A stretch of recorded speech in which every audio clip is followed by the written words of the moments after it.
Hey, this is Heidi with America's Meanest Cars, and on today's CarCast presented by O'Reilly Auto Parts, I have Blayne Stark. Hey. Hey, how are you? I'm doing great. What are we in today? We're in the wagon, I guess is what it's more known as, but it's a 1955 Chevy station wagon. Yeah. All right. If you have not seen this before, it's been on multiple race weeks and sick weeks. 6 weeks. And Lots of drag and drives. drag and drives has been kind of where you do the majority of I would stuff say with it. this car's mostly been on drag and drives. Yeah.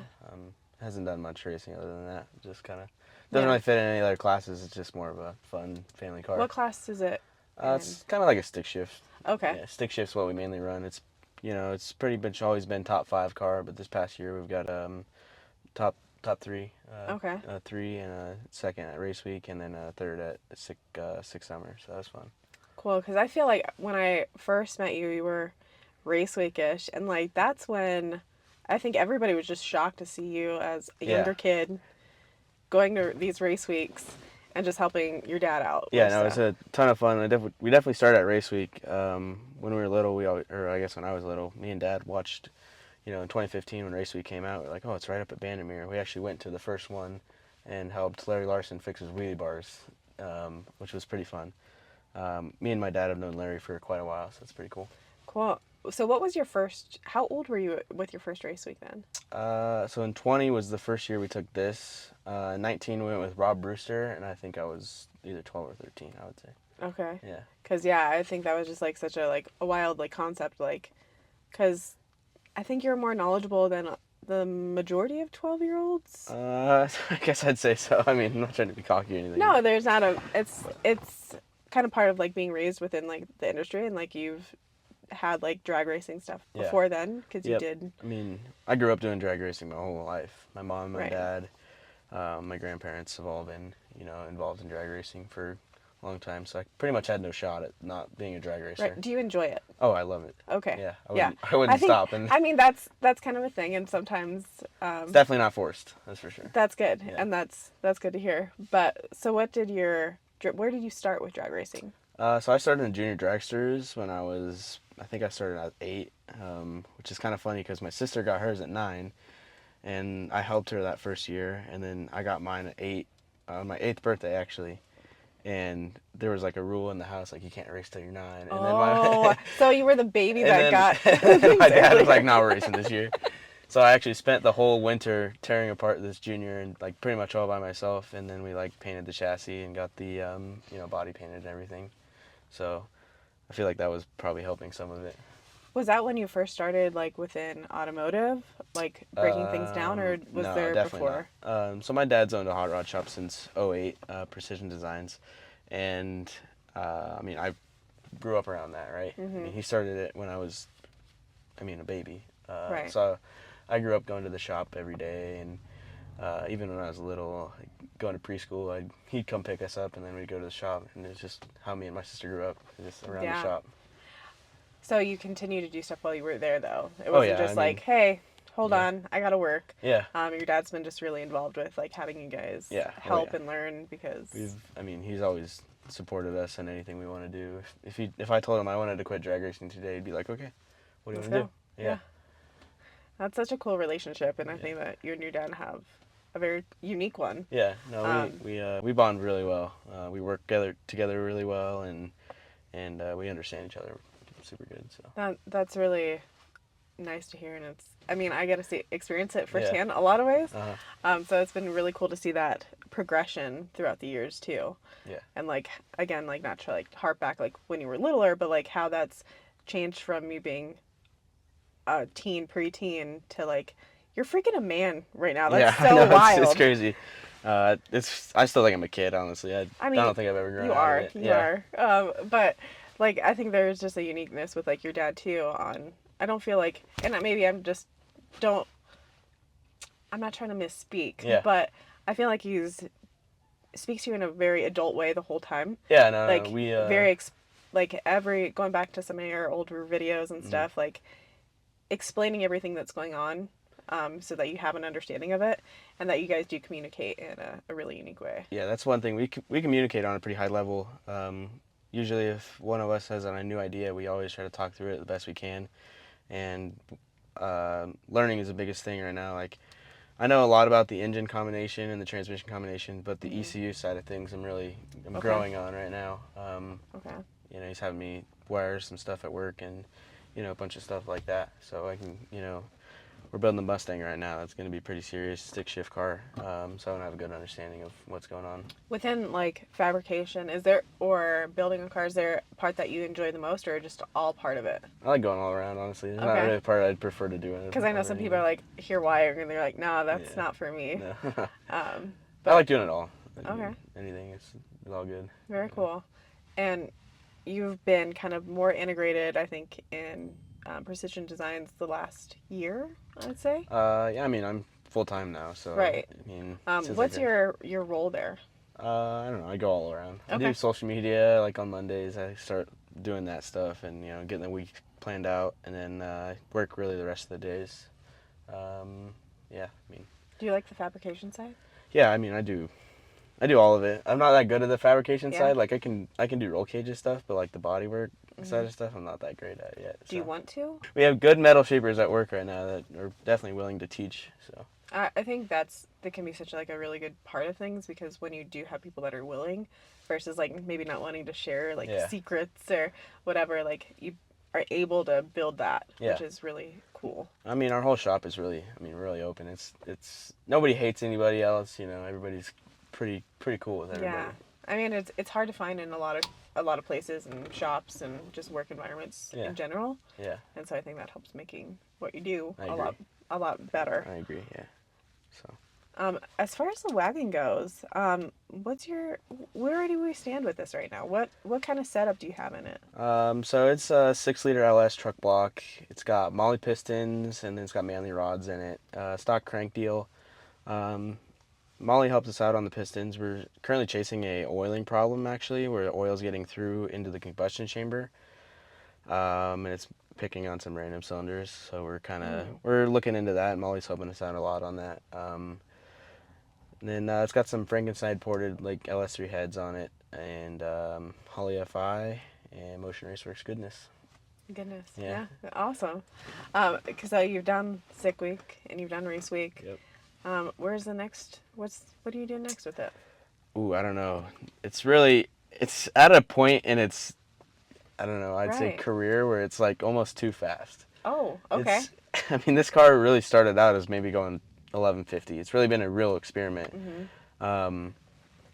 It's been 966 at 140, which in a 4,000-pound station wagon that's pretty fast. Yeah. And to go any further, we're gonna have to build a new motor. I mean, it's just motor's nothing. Right. There's nothing really to it, honestly. The rest of the car works pretty well, but it really needs torn apart again and fixed. Like there's a lot of things that it's good, but then to tear this car apart, there's no point in doing it. You gotta cut the cage out of it because the cage is welded too, and you can't. I mean, it just doesn't come out. Yeah, that kind of makes a difference there for sure. So, I mean, it'll probably just stay how it is for now. It'll go 950s. Would you want it to, would you want it to do anything different, or are you gonna max where you are with it? The next steps would be to go 8s.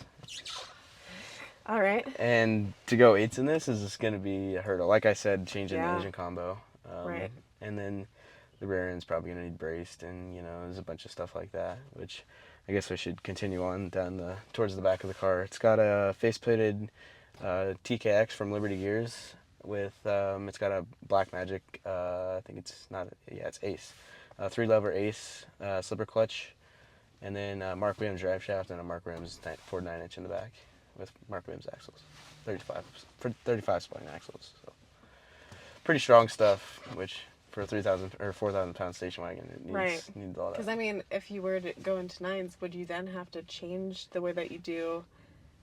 I mean, you couldn't necessarily keep the seats and stuff the way they are. Could you? It really needs. So it's supposed to have like a head thing support here, but I mean the seat it's fine. You really? It's jumbo. It's really. I mean, it's. It kind of sucks to drive, honestly. Why? You move around too much. Okay. So even when you're strapped in tight, when you leave the starting line, your foot tries to like leave the throttle. Oh. And so because you're so far back because the G's is just pushing you into the seat. All right. So yeah, being strapped in as tight as you can and then Right. still trying to hold your foot to the floor is pretty good. I mean, I guess I suck at that part, but I mean, I can do it, but sometimes it's hit or miss. no, I mean, Um, that's part of learning yeah, and stuff with it too, yeah. and then just getting comfortable with the car and as you make your changes and whatnot with it. There was a point a couple years ago where we actually almost made a seat for it that has a insert, so it'd be almost like a Kirky seat inside of this seat. Oh. So you would take the pad out to race, Yeah. and then you put the pad back in to go down the road.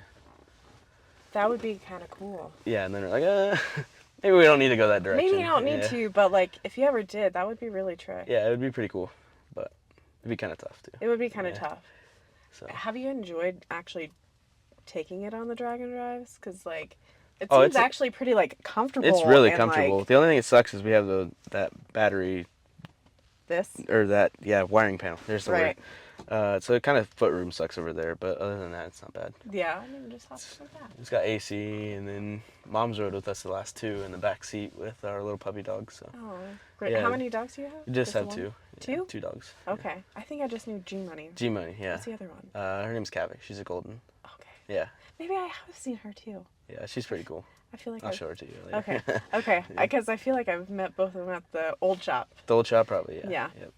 So. Where do you want to go next with stuff? What do you see in your future? Because like, not trying to like continue to harp on like your youngness, but like, you've accomplished a decent amount for now. But where do you see in the future? So I'm obviously going to be racing a lot. Like that's what I like to do. Yeah. But at work, I'm trying to develop some parts side of stuff. Oh, cool. Like getting the marketing stuff kind of up to speed a little bit on that. Nice. And I want to help, kind of grow the business Yeah. on that side of things. And then this Mustang we're building, we're going to go chase the drag and drive stick shift record. Oh, cool. We're going to try to be I don't know. We're gonna try to go 6s, but we'll see. It's gonna take some work. Obviously nobody's been there, so we don't know what struggles are there, right? And for those that don't know, what are you talking about on this Mustang? So it's gonna be a Coyote. We got a fast forward racing engine short block for it, and we got some Frankenstein heads that are ported for it. It's gonna be twin turboed, and we have a Liberty Years equalizer to go behind that. For like some at the racetrack kind of racing, and then another TKX for drag and drive stuff. Very cool. Yeah. There's G Money. There's G Money. She's checking out your whip. Oh, that's so great. Yeah, she's I cool. love that. She's stupid. Precious. That's what Yeah, she is. What kind of dog is she? She's a mutt. Okay. We don't know what she is. Okay. Yeah. She's got a lot of. She looks like Chihuahua, but then she's got those real long legs. And then kind of puggish. Yeah. Yeah. I don't know. Okay. She's got the underbite too. It's like I don't know. I don't know what she is. Okay, just a legit mix. Legit? I don't know what she is. Okay, so like kind of going back to like your schooling and that kind of stuff, you did graduate earlier. Yeah, I graduated a year early from high school, which is a pretty big accomplishment. I mean, that is a really big accomplishment. Yeah. Like that takes a lot to do, like in general. Yeah. And then to do it at like a high level, which is also really awesome. But then like in between all the school stuff, you're continued to do other racing. Oh yeah. And work and like. Honestly, I don't know how I graduated. I missed so much school. That's crazy. Racing, just out racing, I missed so much school. But the opportunity arose. I was going in to talk to my counselor about graduating a half a year early. I didn't think it was possible, but earlier in my high school career, I really didn't have any off periods, so I had a pretty full schedule, so I had a lot of credits. So instead of having a bunch of off periods my junior year, I filled them all, and then got enough credits to graduate, so it's pretty fun. That's pretty awesome. Yeah. So you've done like drag and drives and stuff in multiple different cars. Yeah. Is there one that you enjoyed the most? Obviously, this is our car, so it's fun. But El Toro going really fast was also a ton of fun. How have you enjoyed that relationship with Motion? Doug and Andy and all the guys over there are awesome. If you call them today and need something to get you hooked right up, Yeah. The new acquisition of Mark Williams is going to be awesome. Obviously, they're right right up the Oh road yeah, from they're here. pretty close from here, huh? So I'm super excited about that. And they're all companies we love to use. Their parts are amazing, made in the USA, so there's nothing to go wrong there. Yeah, absolutely. Yeah, they're always helpful and, always making new parts that Yeah. everybody needs, Right. developing stuff that needs to be better. Yeah, absolutely. And I think it's important to have people that are utilizing the parts that they're making Hmm. rather than necessarily just Yeah, I throwing mean, it up there. I think yeah. there's a part that makes that special. It's unique. They're not just making the parts. I mean, they're out there testing the parts. Every weekend they have a new part out on the racetrack, seeing what works and what doesn't. Right. And their team over there that they have doing Have that. you Brett, tested any of their parts? not yet. Okay. Yeah. Brett Lasalle over there helping them develop their parts is such a smart guy. There's so much data on that car. It's just the data is very accurate as well. So.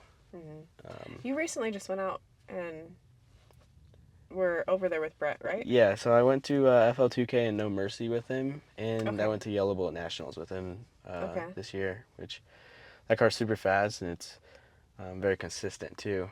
Yeah. So actually next week I'm heading out to World Cup finals to help him Okay. too. So I'm super When pumped for you go out and help, what are you doing? that. I'm really just helping all around. Okay.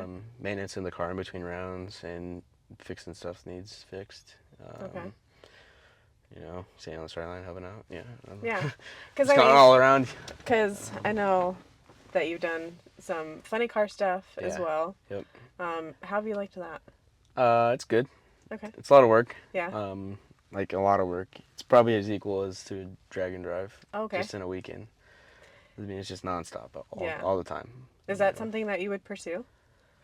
I don't know if I want to drive a funny Okay. car. No. Okay. I mean, they're Yeah. cool, but I don't know about strapping myself to a death machine. I mean, yeah, You think about it. it's- That nitro is something else. I mean, it's a whole different world. It's a different game for sure. But it's cool to experience. Hmm.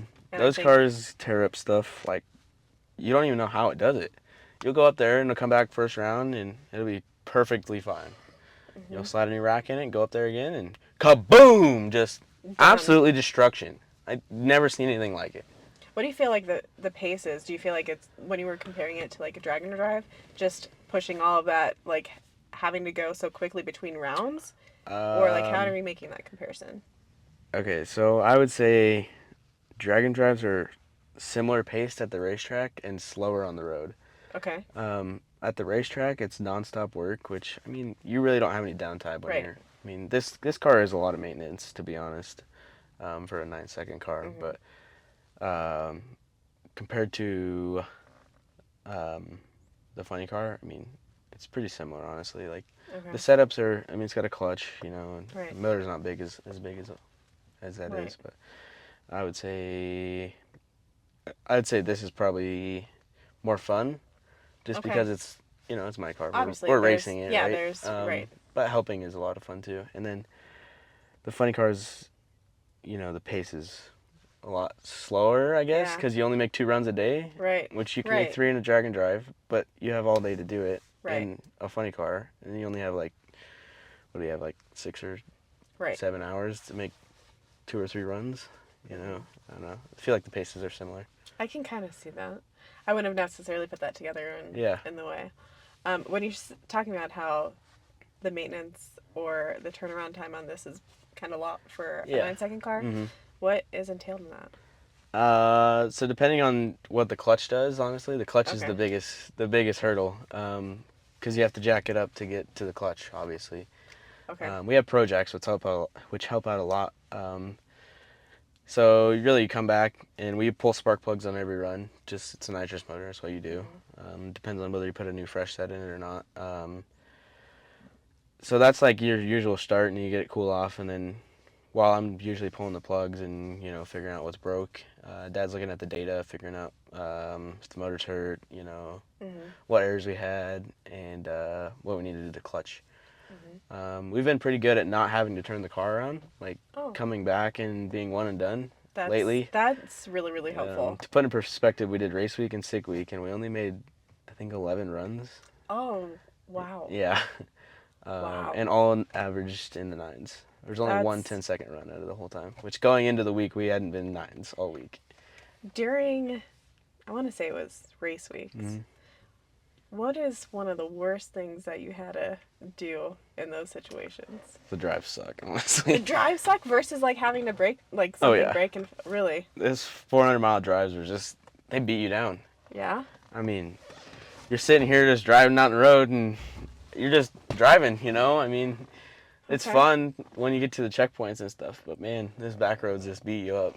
Okay. Especially when you have bad roads, Interesting. they're rough, man. I thought you were gonna be like, oh man, the time we had to rebuild such and such a Bandamere. Oh, Like, that was pretty that rough was pretty. too. Yeah, that was pretty I was rough. trying to remember what it was. Yeah, but, like, oh yeah, that was that really was- rough. That night and drive was horrible.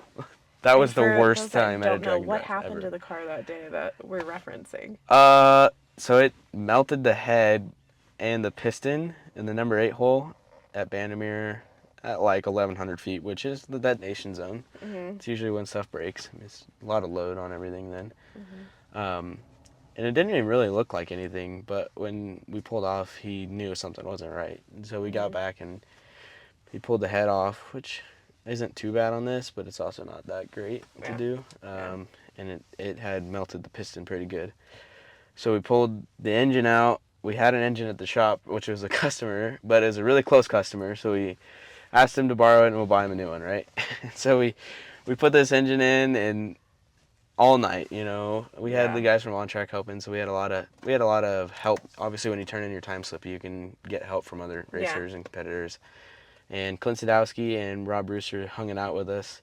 We slept on moving blankets next to the car, and for like an hour. We went to bed at like 5, got back up at like 6:30. I remember that morning when I woke up, the sun just come over the hill, like where you could see it. And I remember we all kind of got up and we just right back to work. And I was so shaky, I couldn't do anything. I just laid down and went back to sleep. It was insane. I was just like, yeah, I'll be back. Just, You're like, you guys can handle this a second. Yeah. Yeah, it was pretty intense. And then the drive was pretty brutal. The back roads to Kearney in the dark. It was dark. No, we had to take the AC pump off. So no AC. Sweating in the 100-degree heat. Can't wait for the sun to go down. I think as far as like dragon drives, like having to do stuff in the heat is probably one of the hardest parts. The worst part.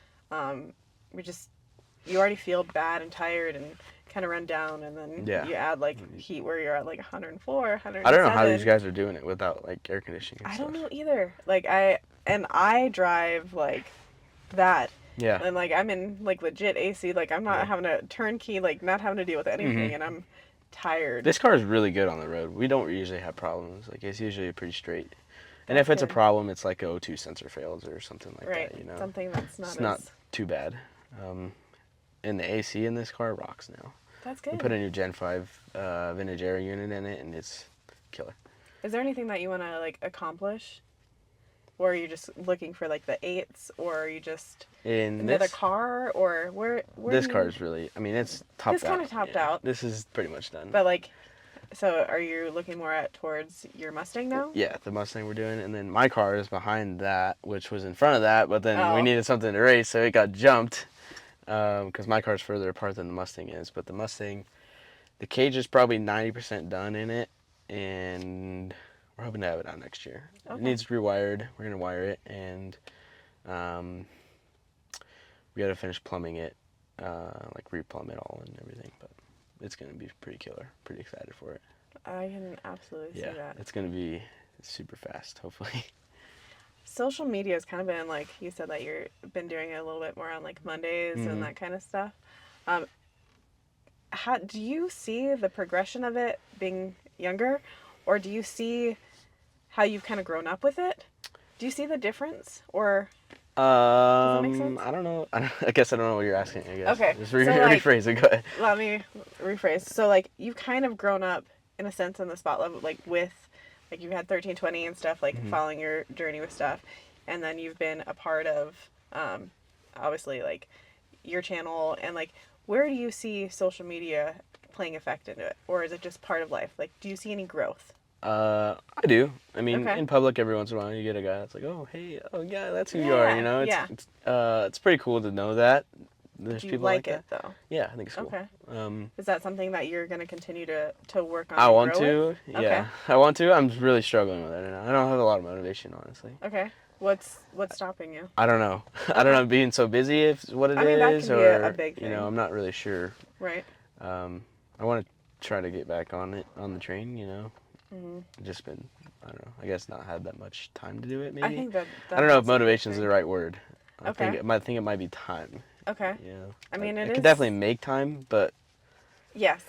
But time yeah, can factor in a lot when yeah. you're really busy with other things, and whether it be That's the shop, thing. multiple cars. There's definitely never enough time in a day. Right. And then if you're filming stuff, things take Hmm. like double the time Yeah, than it takes would if forever. yeah.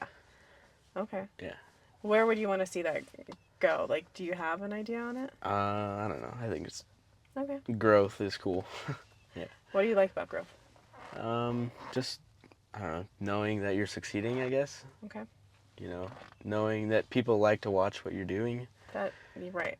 Another big thing Dad tells me all the time is he's like, "You're out there doing it, just film it." Yeah. Like, I mean, what's it gonna take another 10 minutes? Right. Maybe, but I think there's always a value. Like, if you're able to provide value to people that might not necessarily have the same knowledge, hmm I think that is such a huge opportunity that you can share. another thing I think is cool is getting, Garrett or Cletus does a really good job at getting younger generation into this Right. sport that could be dying off. Right. Let's be honest here. There's a lot of older dudes that can't make it to the track anymore, Yeah. and they're helping the sport. So I think having these YouTubers out there doing this kind of stuff, and especially me being young, tells people that they can do it. Right. Absolutely. They can go buy a $10,000 car Right. and go race it. Go to Yeah. the track, Yeah. do whatever you want with it. Do you feel that the sport is welcoming to the younger generation, or do you think it's harder for people to kind of get in it? I think it's pretty welcoming. Like, Okay. I know when Bandamere was closing down, they were like doing Tessin 2 nights on Wednesday night. Mhm. Like, so you could get a bunch of your high school buddies up and go up there and race them. Right. You can go up there and have fun with them. Mhm. And you don't need to be the smartest dude up there to go, Right. have fun. You can go up there and wing it, Right. I think having drag strips do that is welcoming the younger generation into it. Do you think with Bandamere being closed and having to go, because right now in Colorado we have like Julesburg and Pueblo, do you think that makes it harder? I think it does, honestly. Yeah. I think like around this area, especially where it's 3 hours both ways. You can go 3 hours to Julesburg, or you can go Right. 3 hours to Pueblo. I think that's kind of hard for people around here. Like, you can't just go 30 minutes up to Bandamere. Right. Which I think that's what was good about Bandamere. It was in a pretty central location. Right. So you had Bandamere in the middle, and then you had the 2 tracks on the side, so you can kind of go wherever Right. you needed to. Yeah. I think if Bandamere rebuilds, it'll be good. Yeah, Really I good. think that'll be a huge thing to get back into within our area. And like, Yeah. I know that goes outside of just Colorado, like just finding tracks that you can actually go to. Mhm. Because I know there is like a lot of smaller tracks, which is cool about like race weeks and stuff. Like when you find Yeah. some of those small ones, that you can go to those test and tune nights and Yeah. whatnot. The smaller ones are good for those, but when you bring these fast cars, like, I mean, Yeah. the safety is the main key that we need. Right. Which I think safety is good at most racetracks, but it definitely needs improvement everywhere. Yeah. I think Where do you see like where it needs the most improvement? I think like tech inspection needs to be better, honestly. Okay. Because a lot of guys, I mean, they look at like 3 things and they're like, oh yeah, it's good enough. Mhm. Get out of here. Yeah. I think that's one of the keys, and making sure everybody has the right safety gear and everybody's actually wearing it. Like, Right. it's one thing showing up to tech with it, but actually putting all the gear on Right. is the next thing. On track safety is really, I would say, pretty good. As long as they have safety trucks and everything ready to go with fire extinguishers, and I think having fire extinguishers down the wall of the racetrack at every increment Right. cone is another big thing. So you're not waiting. You know where it's Yeah. at, you Yeah, know? absolutely. That's another thing I harp on is like, or I guess I don't harp on. I just go down, you walk the track every day before you go make a run, and you know what's there and know where to go, and How to use it? yeah, how to use it. Like, Yeah. yeah. So that's This car is very safe. It has a fire suppression system in it on the engine bay. It doesn't have one in the cockpit, but there's not really anything in here to catch on fire. yeah. So. That is an interesting take. Mhm. Just I think Yeah, I think safety is a big thing in sports. it's huge. Yeah. Absolutely. It's what makes it continuing to like happen as well. Because if so many bad things happen because of the lack of safety, Yeah. that's when I think it You don't want to scare people away from the sport. exactly. Yeah. Because it is super dangerous. Mm-hmm. Like, Oh, it's a super dangerous sport. Let's strap absolutely. ourselves to a 250-mile-an-hour race car and let's Yeah, go let's try to go. do that in 8th mile. Yeah, That's let's go as fast really as we great can. idea.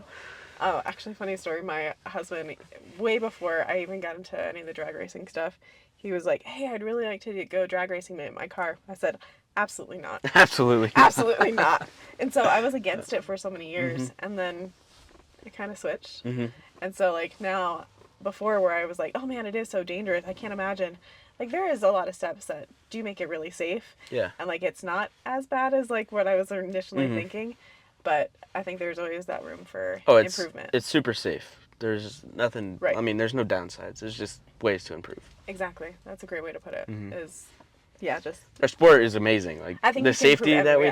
have it's super good. And the Yeah. neck restraints, the helmets nowadays are super good. Seat belts are always improving. Like the NHRA is going to like 7-point seat belts in like 850 or quicker cars now. Okay. So you have to have a good harness, and keeping seatbelts in date and everything is all good. I think safety is really good. Just there's always room to improve. Absolutely. That's 100%. Could not agree more on that. Cool. Yeah. I think we should. Can we drive this? I think we should drive this. Okay. And we'll wrap up here and we'll just take it for a quick spin. Okay, let's do it. Awesome.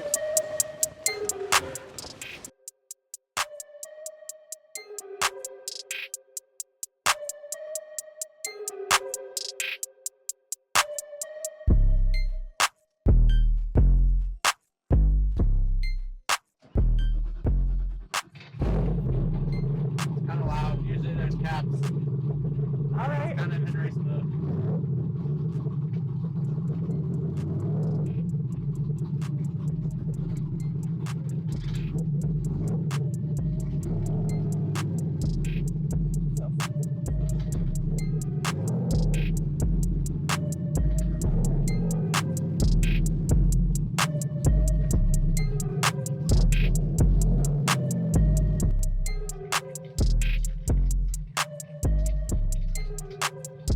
Like I said, we usually don't drive it like this. I appreciate you taking it out.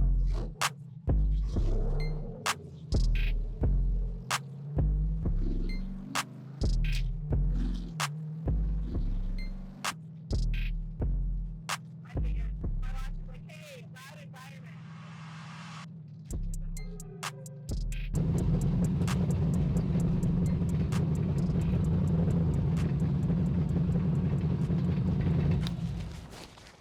And we're back.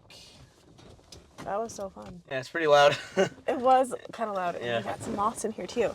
That was really fun. Thank you Waking for them up. that. Oh, yeah, for sure. Yeah, Yeah, this, that's no big deal. because I think I've seen it for all these years. So Yeah. being able to drive a little bit, that's really cool. Yeah. Man, Yeah, I wish we could put the caps on. We could have went further, but that's yeah. that's super cool. It's just a little noisy. It for is a sure. little bit noisy for sure. If My it was watch like that going all off. the time, no You way. have to do like the It would suck. headphones. Oh yeah. Do you do that? We Anyways, have or? ruggeds. Okay. But not for this car. Okay. This car's good. This one you're chill. You get pretty tired of the hum of just like normal exhaust note. I can see that. Sometimes I find that with that one, Yeah, just exactly. driving, where you're just it's like, yeah. yeah, but Just turn the radio awesome. up, right. Yeah. I did have another question that I was thinking Yeah. about when you were doing stuff. Have you dabbled into much of the tuning aspect of it, or? Yeah, so I went to Ben Schrader's EFI University class Okay. in Lake Havasu. Mm-hmm. And I'm like pretty good at the programming side, or like I'm getting better at the Yeah. programming side, I would say. Just not the wiring Right. side of things. Yeah, because you were saying that before, so I was just thinking, because they do kind of Yeah. all intermingle and whatever. Do you enjoy that part? Or? Yeah, I like both Okay. sides of things. Okay. I I'm mean, I very- don't think that there's any aspect that you seem to hate. Yeah. But if you were to hate one, what would you hate? That's a tough question, honestly. I don't know if there is one. That's a good answer Yeah. then. Yeah, so I it don't means know. you're enjoying and I learning. enjoy a lot of it, for Good. sure. Yeah. Awesome. Mhm. Well, I think that's going to wrap it up for here. Thank you so much You're so for welcome. this. This has been awesome. I've been trying to come out and do Yeah. this for a little bit. That's and, all right. Yeah. Couldn't But, find anything that lined up, really. you know, sometimes schedules are kind of hard with it. Yeah. But, so I want to say thank you. I also, our friends at O'Reilly wanted to say thank you as well. Oh, thank you. And so for whatever you end up doing next, Awesome. hopefully this can go towards something Perfect. for it. So Thank you. there we go. Yeah, thank you. Thank you, guys. And I think that's going to wrap it up on this CarCast presented by O'Reilly. And peace out. Have a good day. See ya. Thank Bye. you, guys.